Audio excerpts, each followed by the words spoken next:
Donc, Bernard Crépel, président de l'association du flocon à la vague, et concepteur un peu de cet événement, de l'idée du flocon de neige qui tombe vierge de toute pollution sur une montagne et qui se termine et qui se transforme en vague magnifique dans l'océan du côté du Pays Basque. Donc le principe, c'est que les athlètes descendent de Pic du Midi, donc un endroit emblématique,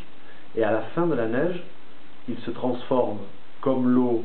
en coureurs et ils vont courir le long de l'Adour, le long du fleuve, pour aller rejoindre un lieu magique, un lac. La problématique que l'on avait, c'était de trouver un moyen pour que ces athlètes ne courent pas évidemment avec des skis sur le dos, avec des bâtons, avec des chaussures de ski, c'est toujours un peu pénible. Donc là, à l'arrivée de la neige, ils se changent, ils mettent des baskets et ils font un trail tout en suivant le cours de l'Adour, le cours du fleuve. Et pendant ce temps-là, les ânes qui sont là et qui sont légitimes à être là, puisqu'en fait le Pic du Midi, l'endroit que l'on va visiter demain, est un endroit qui a été construit par les ânes. C'est-à-dire que les hommes se servaient des ânes à l'époque, il n'y avait pas de téléphérique, il n'y avait pas de remontée mécanique, et c'est les ânes qui ont monté les pierres, le ciment, enfin tout ce qui fait le Pic du Midi aujourd'hui à 3000 mètres d'altitude.